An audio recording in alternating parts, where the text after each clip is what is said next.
Dustin, one that hasn't fought in a very long time. He needs to aggressively, there, woo. A spinning head kick there from Dustin Joynson after the first head kick didn't connect, and now a kick to the midsection. Joynson looking to use those long limbs. Expect the unexpected, one might say. Catala now coming forward and landing big punches to the midsection of Dustin Joynson. Yes, both men are at this moment are trying to put their pace on each other, their will on each other. In many ways, even though you have Chris Catala against the cage, he's uppercutting, he's hooking in the body of the opponent, Dustin, who has still Chris Catala against the cage. It's really going to be interesting to see what they do from here. Who's going to be trying to advance the position? In many ways, they're in what's called a 50-50. Both are getting pieces off of each other, but they're about even in regards to who's in a stronger place. Obviously, Chris Catala against the cage, that is a deficit against him.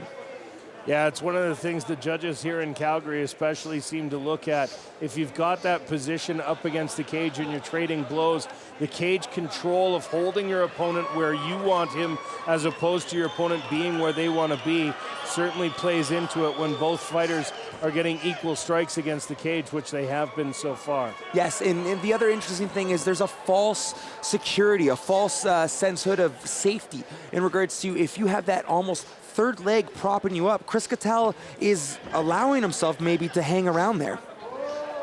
Joynson and Catala both throwing knees up against the cage, colliding with furiosity as they continue to fight here. And now another knee, and it just looks like Joynson's trying to take away the power base of Catala. If you can't stand on your legs, you can't step into your punches, you can't throw that weight, and those knees are going to start to add up, and Catala maybe calling for a low blow there, but referee unable to see it. With the volume of knees going back and forth, it wouldn't have surprised me if either one of these guys had taken a shot there. Yeah, it did see from both of our vantage points that it did happen, but if the ref doesn't see it, it doesn't happen.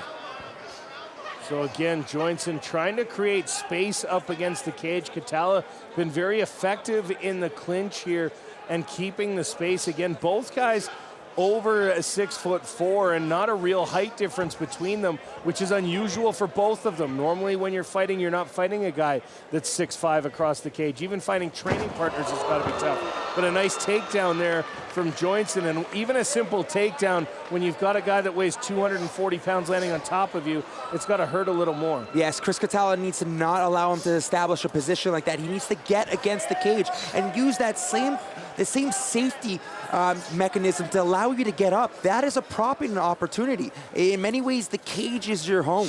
Like I said, it's almost like a third leg, allowing you to get up and post up from it.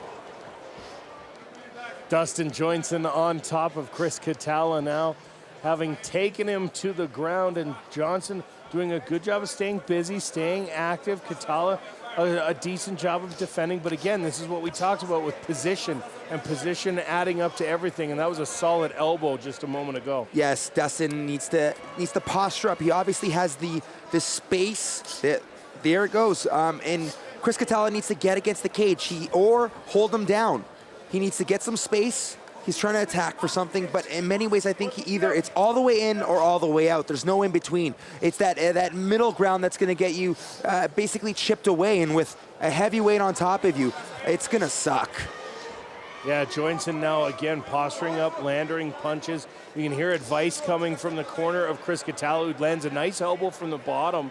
A little bit of a forearm shiver there, answered from Dustin Joynson, now trying to walk out, and does so. Nice work from Chris Catala. Great work from Chris Catala, using the scramble to get into position. At this point, he has the neck of his opponent, Dustin, but he needs to get away from the cage, get some space. Don't allow yourself to get kneed like that. He's getting too complacent against the cage. You're not really, you're almost using your knee like he's doing right now to kind of stop some of the attacks of Dustin, but in many ways, they're chipping away. It's not the first one, it's the second one. In many ways, it rings true, just like in wrestling, where it's not the shoot, it's the reshoot. Same thing with the strike. It's not the first one, it's the second one. If not the second one, it's the third.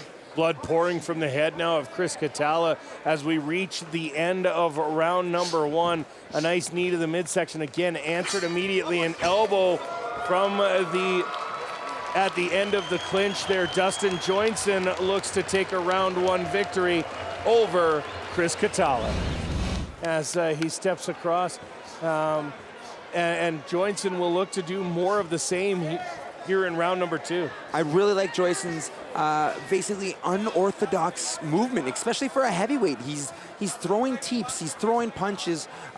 In many ways now at this point, he is kind of watching, but there you go, there's the kick, and that really rocked. Oh. And Chris Catala is down